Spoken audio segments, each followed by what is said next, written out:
If your marriage was on the rocks and your children were in trouble, what kind of preaching would you want to sit under? If you or somebody you loved was dying without any hope of recovery, what kind of preaching would you want to sit under? I'll tell you what, I want to be somewhere where I can find victory. Ephesians 6:12 warns us our struggle is not against flesh and blood. Now, for most of us, the only battles that we've ever known in life has been against flesh and blood enemies. Some of you are very experienced fighting against flesh and blood enemies. You're thinking of somebody right now, aren't you? You know how to fight flesh and blood enemies. You fought against those who abused you. You fought against those who have taken advantage of you. You've stood your ground and spoken your mind. But as tough as you are, you have little or no experience in spiritual warfare. Paul said, our struggle. As a born-again Christian, you are a soldier of God, and you've been enlisted in a war for which you have no previous experience.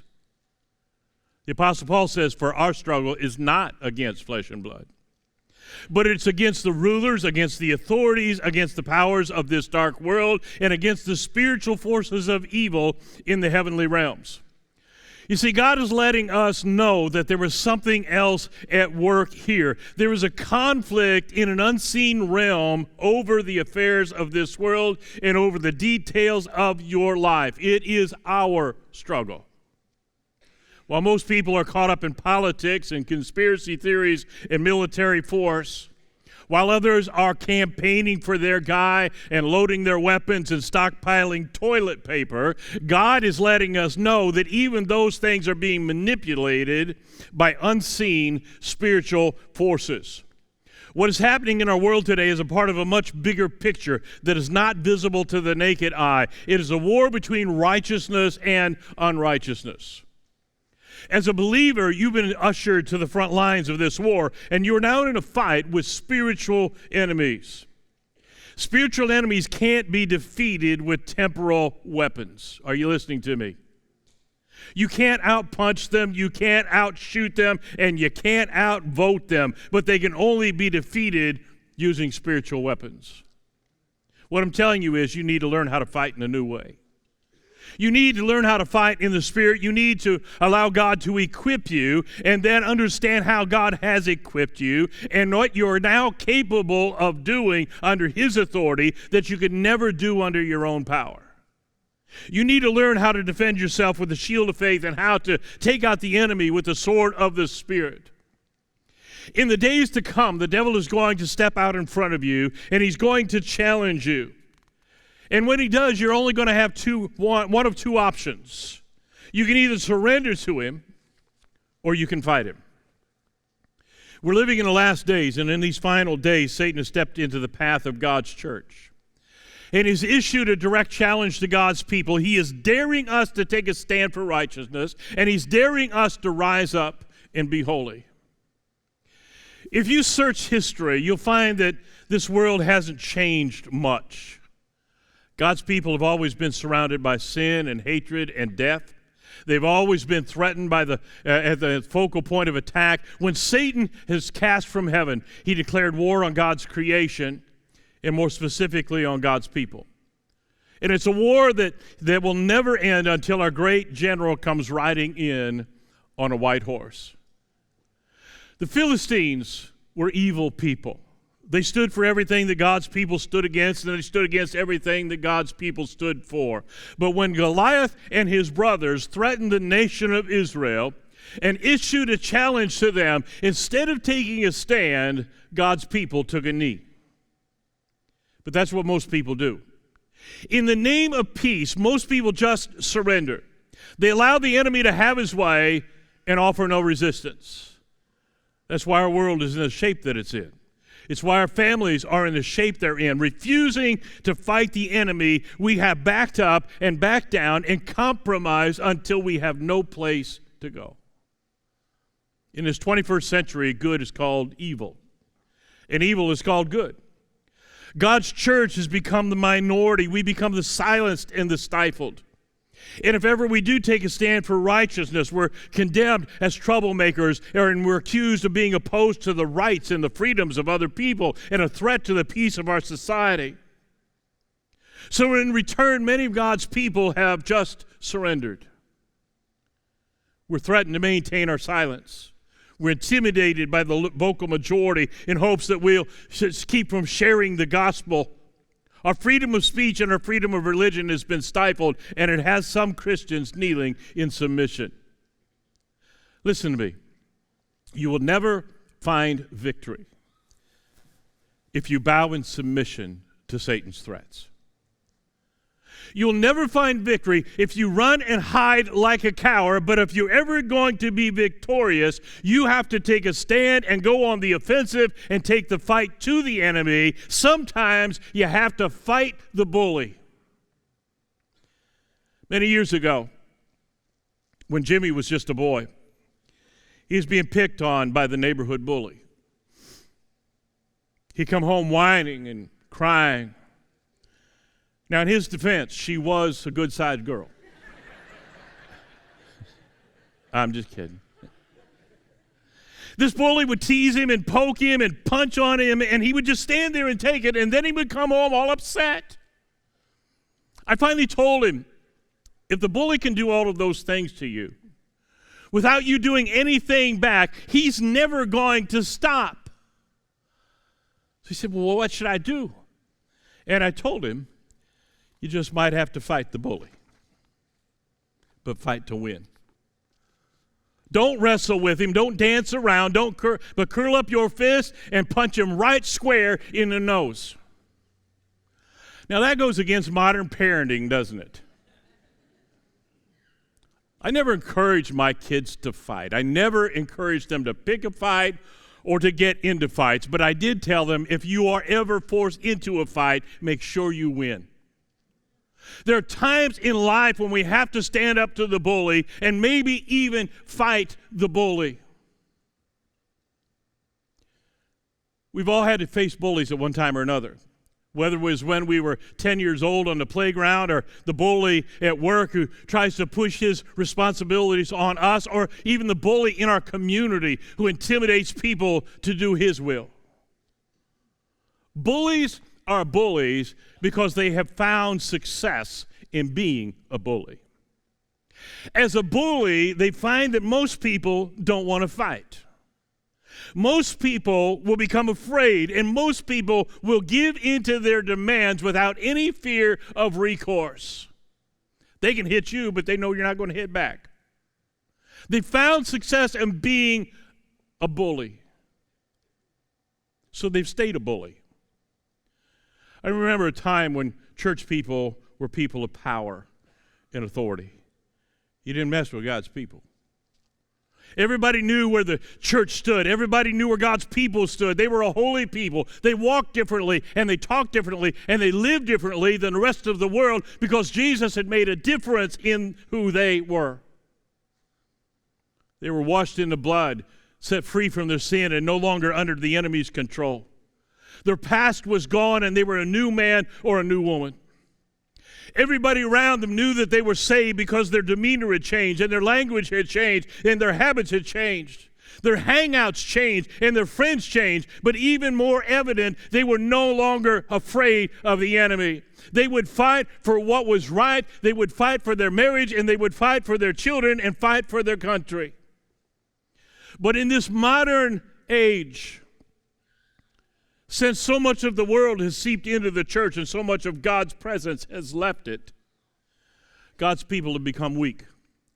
They become pushovers and patsies, so much so that it's sometimes difficult to tell God's people from everybody else.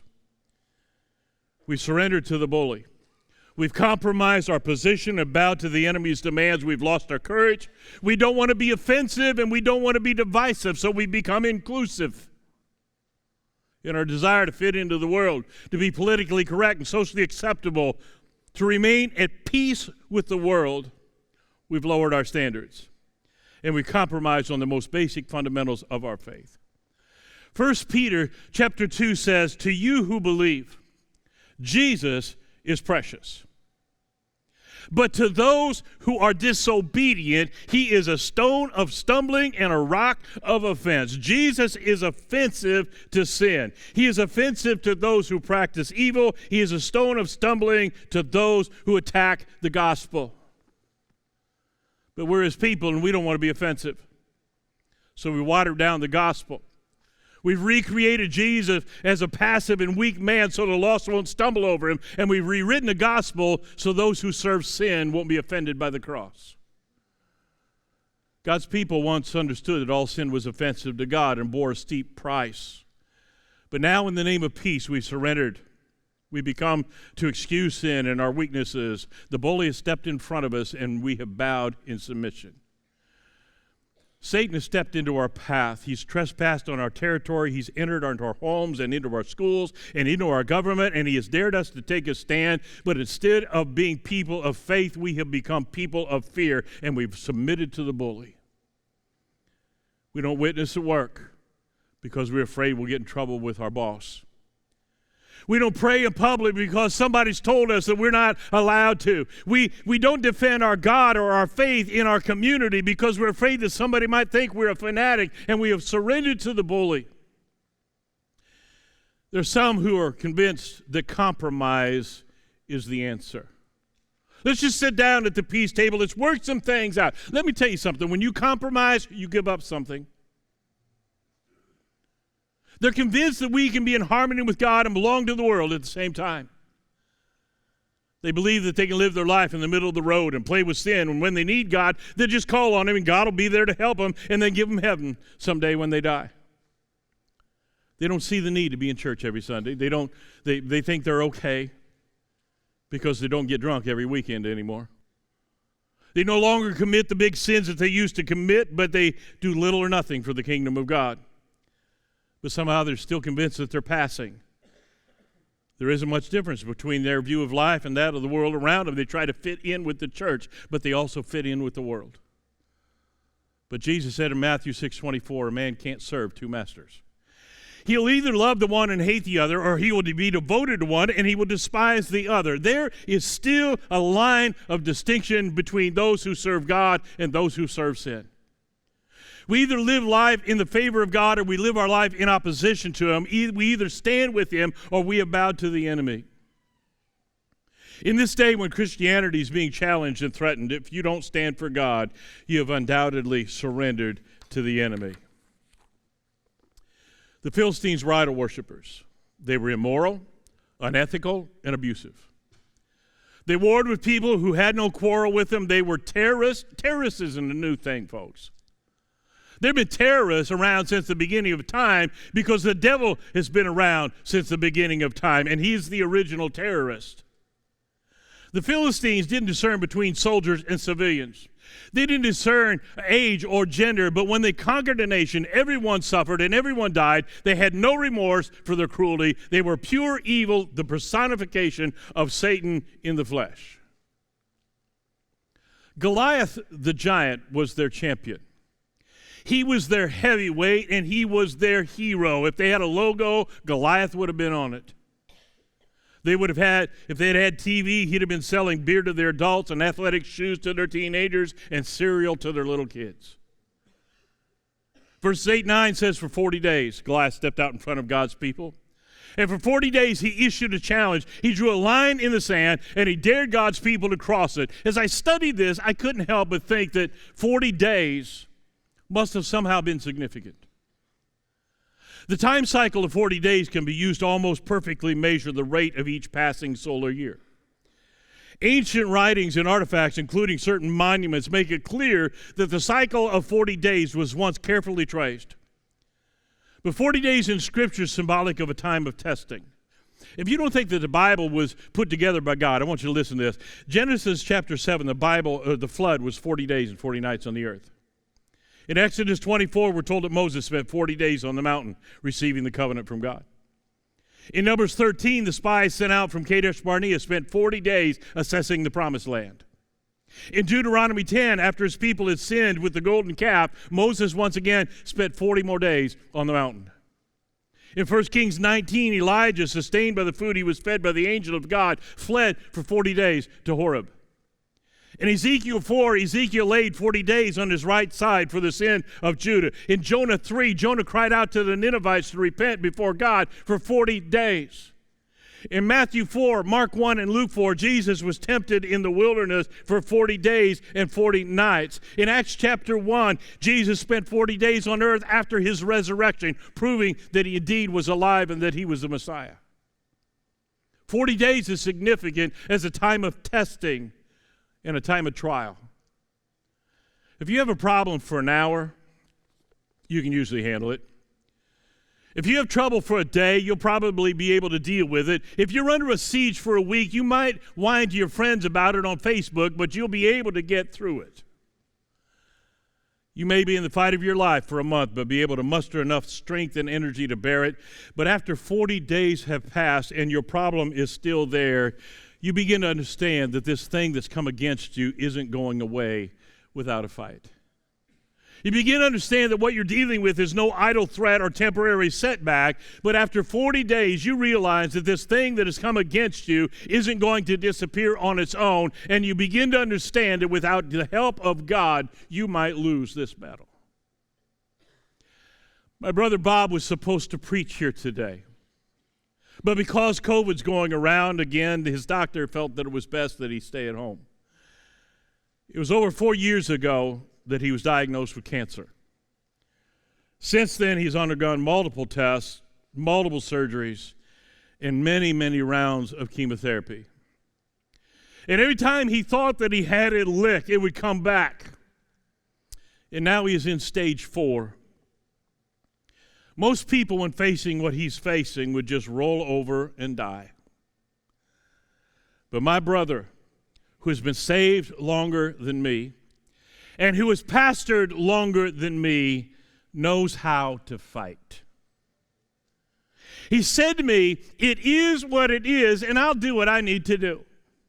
It's not going to affect my day. It's not going to affect my life's plans. It's not going to affect what I do." And that's exactly what he's done and why he is still here and willing to preach when I call him. He just had a test done on Thursday where they scanned his bones and they scanned the place of the cancer, and they said not only is it not growing in the bone, it is shrinking in the lymph nodes. Sometimes you have to fight the bully.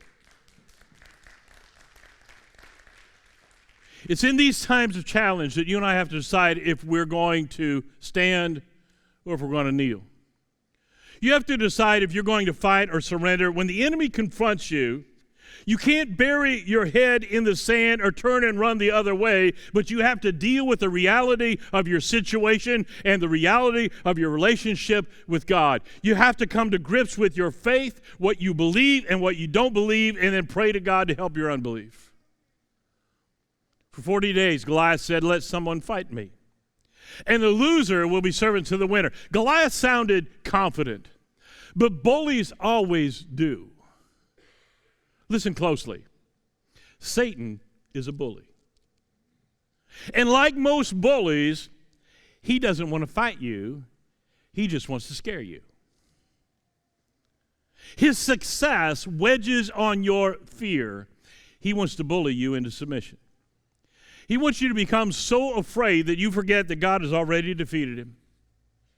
He wants you to forget that as a born-again child of the living God, the Spirit of God that lives in you is greater and more powerful than he is. The devil wants you to forget about your weapons. He wants you to lay down your sword and lay down your shield and run from the fight. The bully doesn't want to fight you. He wants to scare you. But sometimes you have to fight the bully. There's still some things in this life that are worth fighting for. Amen? Things like your husband or your wife. Things like your marriage. Things like your children. Things like your church or your community or your country. There are times when we need to fight because there are still some things in this life that are important and valuable and worth fighting for. Nehemiah 4:14 says, "Don't be afraid of them. Remember the Lord who is great and awesome, and fight for your families, and fight for your sons and daughters, and fight for your wives and your homes."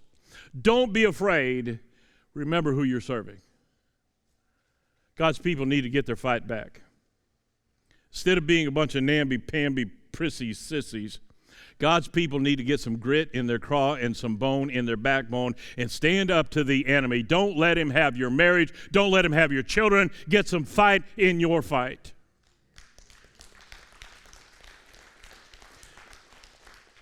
We mistakenly believe that if we make it to heaven when we die, that's all that really matters. We've convinced ourselves that the only thing that really matters is how we finish. But I'm here to tell you today that there are battles before you right now that you need to fight and you need to win. There are fights that you have to fight and battles that you must win. If you don't, the consequences of your inaction will affect those that you love and are accountable to God for. Listen to me. There are people who are forfeiting battles with the devil every day, and they're convinced that it's not a big deal. There's no immediate consequences. Nobody seems to care. They never get caught, and nothing seems to change, so they're convinced that it's not a big deal. Daily, they're losing battles with alcohol and drugs, but they think it's no big deal.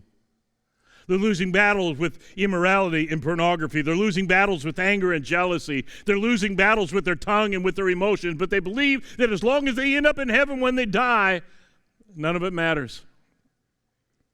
They're losing battles in their walk with God. They can't make it to church every Sunday. They can't make it to Sunday school or Bible study. They're inconsistent. They profess one faith at church but live another at home in front of their family. They teach their children how to be hypocrites. They teach their teenagers that God is only important when they're in trouble, and they're losing battles that are going to victimize their marriage and enslave their children because the loser always bows to the winner. Dad, I want you to know that those fights that you refuse to fight, the enemies that are threatening you and your family, are going to enslave you and your children if you don't stand up to the bully and win the battle that's in front of you. Countless fathers have lost a battle that they didn't think was significant, and now their children are enslaved by the same enemy. They picked up dad's bad language and dad's bad habits. They're drunk just like their dad. They're abusive just like their dad. They cheat on their wife just like dad did. Mothers have refused to fight, and now their children are servants to the same enemy. They've had the morals of an alley cat and slept with nearly every man in town, and now their children have grown up and they're walking in mommy's footsteps. They're victimized by their boyfriends or their husband because they have learned not only how to choose a bad man, but they have learned to become an enabler just like mom. To cope, they've taken on mom's habit of popping pills or having a nightly drink so they can deal with the mess. The demons that mom refused to fight is now enslaving their children. They've refused to fight the bully, and the loser is now the servant to the winner. Once the devil has enslaved you, he's going to come after the people that are closest to you. He'll bind them with the same chains that he's bound around your neck.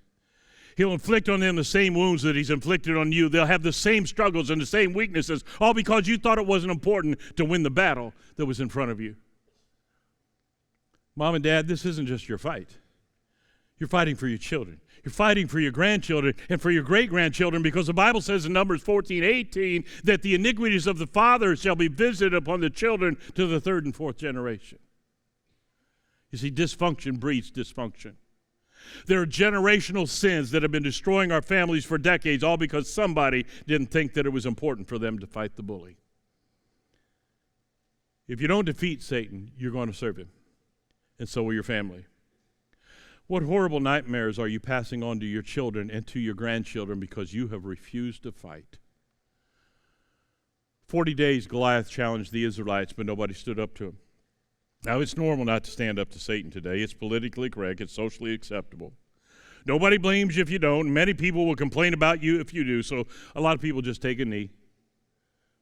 We allow too many evil and corrupt things into our homes and into our schools and into our communities and even into our churches because we don't have the guts to stand up for what we know is right. We don't want to be in a fight. We don't want to look like a fanatic. We just want to fit in with the world, so we stand for nothing and we kneel for everything. Christian, I believe that it's high time God's people stand up against some things. It's time that we are the ones who draw the line in the sand and say to the enemy, this is right and this is wrong. It's time that we let the world know that there is a choice, because when the church stands for nothing, it will bow to everything. Victory isn't always an easy route. Sometimes there has to be a fight. Sometimes there has to be a war, but we have to understand that it is a war with the help of our sovereign God we will win. We compromise too much and we settle for too little. It's the end thing today to be recovering from something. It's become a status symbol to be in counseling or to be in therapy for our problems. You go to the experts, but all of the so-called experts are telling you the same thing. They're telling you you will always have this problem. So you just have to learn to understand it. You have to learn to cope with it, and you have to learn how to control it. They will tell you that if you're an alcoholic, you can quit drinking, but you'll always be an alcoholic. If you have a sexual addiction, you can carry that weakness for the rest of your life. If you're trouble with anger, you just have to learn how to bridle it and manage it because it'll always be there. Listen to me. By that logic, nobody ever gets victory. Why would you go to somebody for help whose basic premise is, I can't fix your problem?